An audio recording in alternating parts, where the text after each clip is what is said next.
Hi, I'm Dan Weedin. Welcome to this week's edition of Weedin Unleashed. Today is April the 27th, 2015. And as you can see over my right shoulder, Captain Jack is here and hanging out with us today, or at least hanging over the chair. We're glad to have you. For many of you, you're watching this at a later time. That's okay.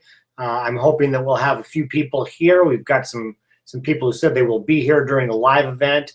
That's great. In fact, I've already got a question in here that I'll attend to later. I just wanted to give you some of the logistics and some of the information on this broadcast. If it's your first time joining me, I do a almost weekly. It's usually a weekly unless I'm traveling.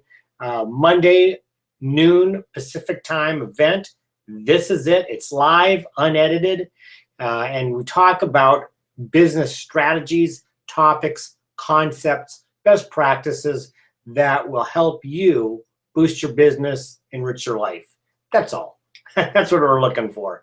And the topic is almost always whatever my topic was for my Monday morning extra points, which is a newsletter that goes out to well over 1,000 people, actually getting close to, I think, 1,500. If you're not getting it, go to dan@danweedin.com, shoot me an email and ask me to put you in there, or you can go to dan@danweedin.com and subscribe yourself. Hopefully you'll be able to join us with that. So what I do again today is I have a little conversation about it.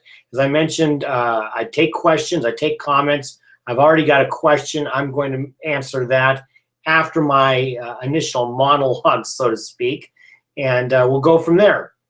So anyway, today's topic happened. It was an event that happened over the weekend with me. I was at a very good conference that I enjoy going to, and I had an opportunity to chat with a few colleagues.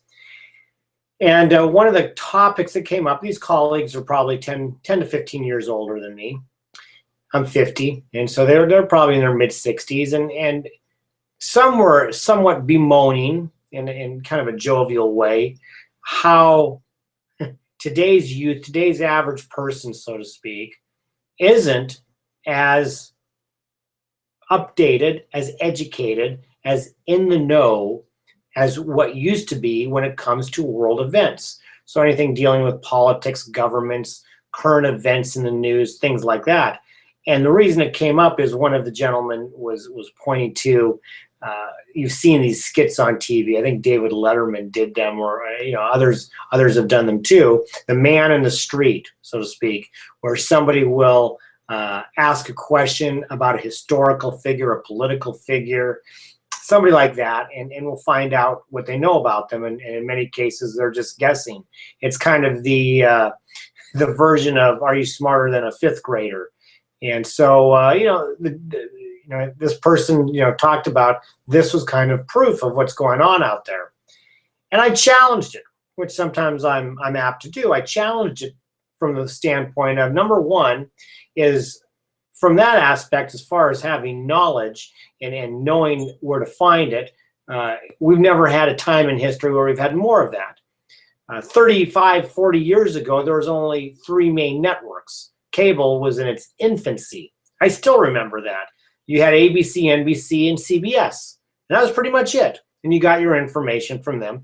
And the newspapers, which now are almost defunct themselves. There's Captain Jack rising to the occasion. We'll hope that he behaves himself here.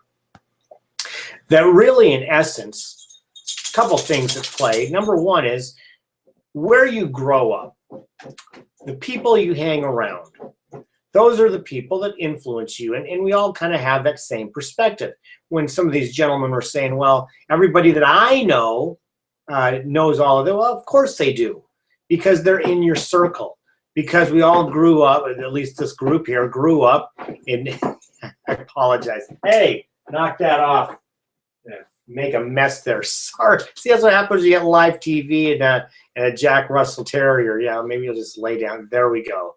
But you grow up, in middle class, suburban neighborhoods that has access especially in that time, to television and to all of that, and newspapers, you get that. But that's not always the case. Fast forward to today. Not everybody grows up in the same type of environment that we know of. I mean, I'm in a suburban area of Seattle.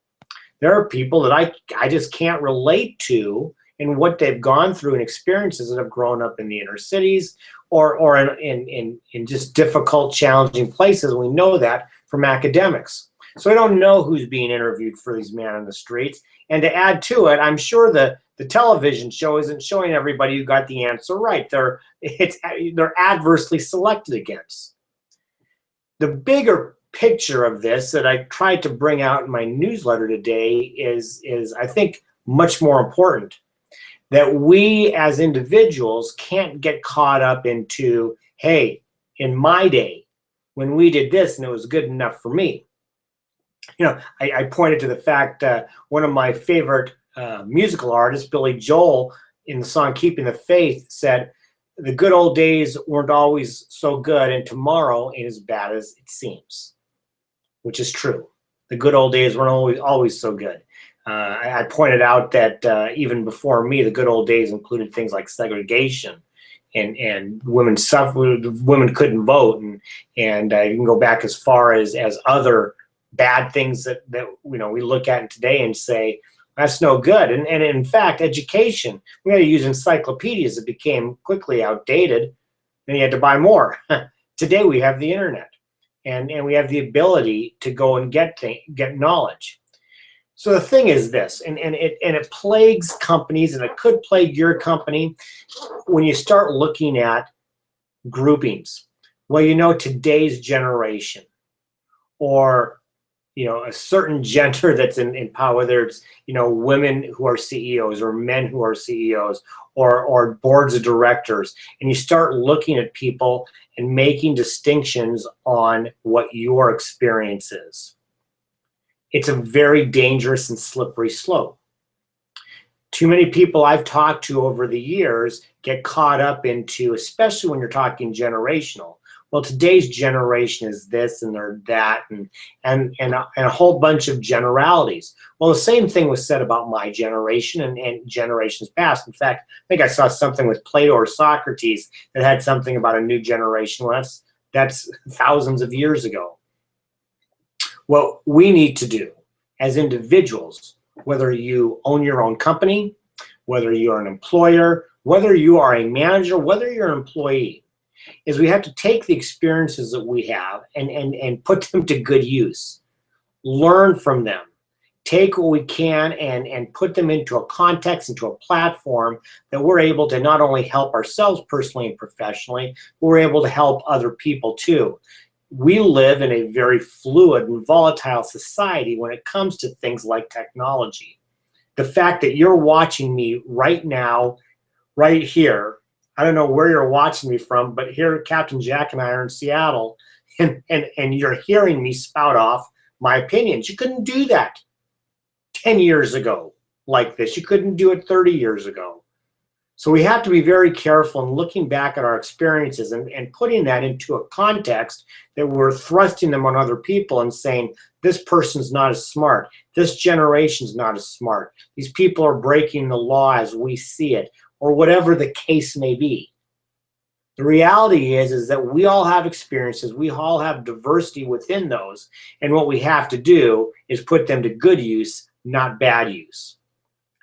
I see we've got several people now who have joined us. That's great. The questions and comments line is open. If you want to comment, or if you have a question on what I've just kind of rambled on for the last several minutes about, please put it up there. We do have a question up. And again, I'm going to get to that in just a few minutes, but this is your opportunity. If you'd like, there's a question and comment bar. Feel free to do that. For those of you who are business owners, entrepreneurs, executives, you are in a leadership position in some fashion. Even in my case, where I am a solo practitioner, consultant, and coach, the people that I hopefully will influence are my clients and the people who follow my work. So that's a leadership position.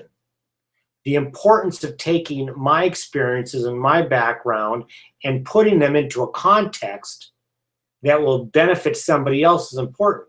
In order to do that, I can't be so myopic in my view that I think only my way will work ever into the future. In fact, I can't be so myopic to think that's always going to work for me. Change is inevitable. Change is necessary. And if we get stuck into thinking of putting people and situations and groups into categories, we're going to miss the boat on not only helping ourselves, but helping others. So that's my thinking for today. That was the topic of my conversation for today. And so I'd like to again, put this out to you if you have any questions. I do have a question. Looks like Dave has a question for me. I saw it when I first came in. So that means he put it in a while ago. And so even before, and so it doesn't relate to this topic for today, but that's okay. Let's talk about it. He said, was there an event in your business life that you knew went badly, and how did you learn from it? I've had lots of events that have gone badly, and I guess we need to define what badly is.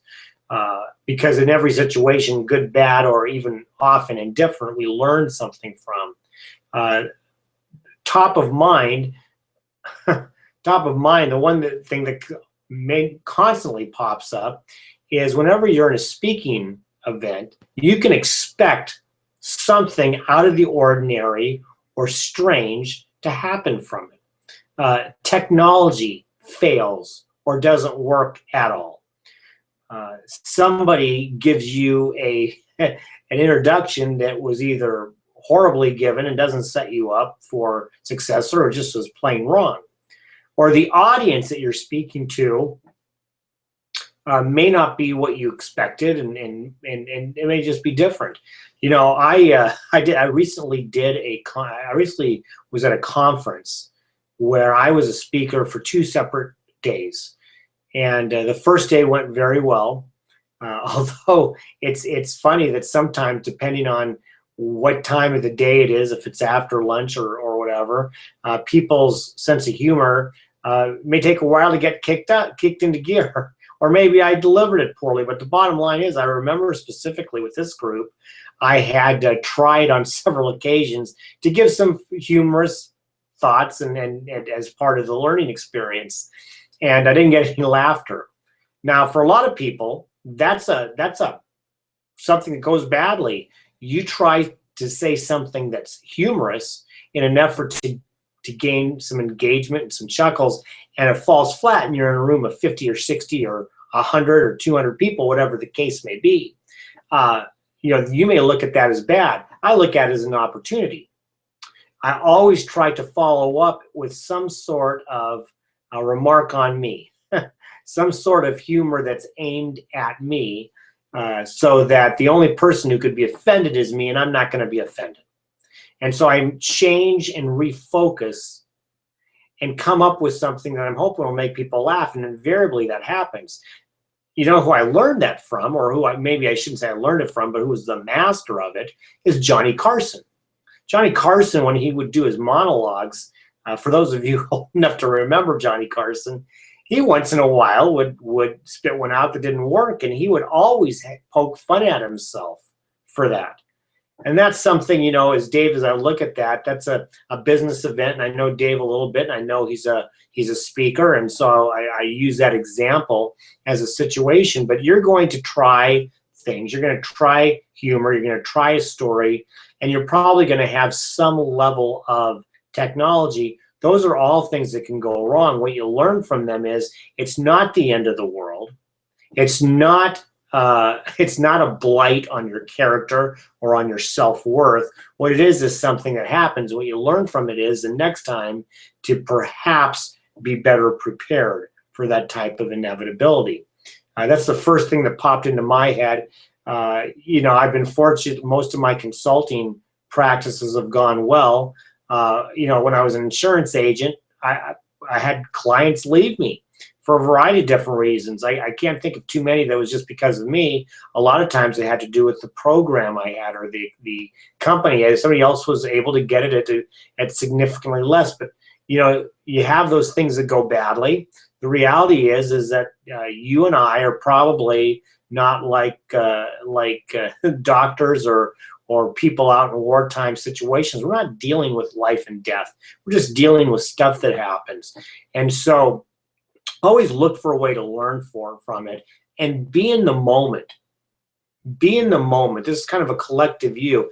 Be in the moment for each of you that something that goes badly, you're able to be resilient by staying positive and in the moment and dealing with it at that time.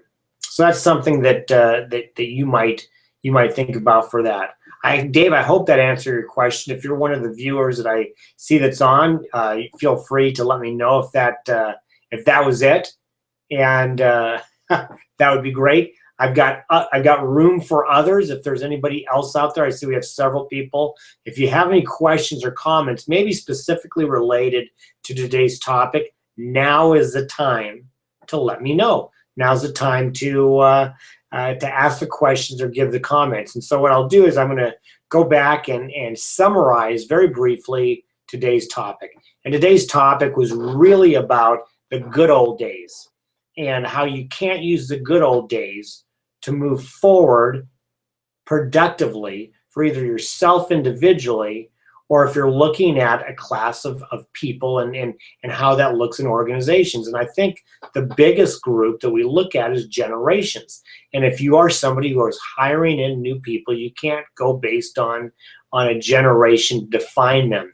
You can't base arguments and things like that based on what you see on TV or what you read on the internet, because a lot of it is just plain stage today. It's just much easier to do that.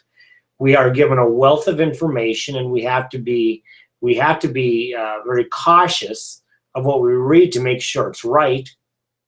You know, just like the man on the street thing, I'm sure they showed all the people that didn't know the answer and discarded the 75% of them that did. So we've got to look at that merely as entertainment, not an indictment on people of today not knowing what current events are. So as you move forward, use your experiences in a positive way that you can use them to gain value in helping others and helping yourself.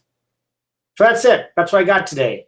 While you maybe have some last thoughts on what you might ask or what you might comment on, I will tell you I'll be back again next week. Next Monday I'll be here. A couple of Mondays coming up in May and June I will be out, but I'll let you know about that. So next Monday we'll be back at 12 Pacific time. By the way, very important if you're still hanging out with me here, in 3 days on Thursday, one of my very good and fun colleagues, Betsy Jordan, who is from the Orlando, Florida area, she and I are going to be doing something just like this. We're going to be doing a hangout through Webinars on Air, where we are going to be discussing branding for consultants. That includes speakers, that includes writers, that includes entrepreneurs, but how to enhance your branding, how to boost your branding to help your business in that regard. It's free. You hear me? It's free. You do have to register. Go to my blog, Weedin360.com, Weedin 360.com. Look for the tab that says Betsy and Dan. Register. That way you'll get the recording as well for free. Free is a good price. You should be on there. It's going to be at 9 o'clock Pacific time, noon Eastern, on Thursday, the 30th. And so I encourage each one of you to go out and to do that. I wonder if I can access. I was going to put it on the question, see if you could see it, but I can't. So never mind. Weedin360.com. Go to Betsy and Dan. Sign up for the free event. It's this Thursday. It's going to be a 3-part series. Registering once signs you up for all of it. So with that, I don't see that I have anything else. This will be on YouTube here in just a little bit for those of you out there who are watching live. Some of you may already be watching on YouTube, and that's cool too. I hope that you'll come back and join us next week. If you have any questions for me, dan@danweedin.com is my email.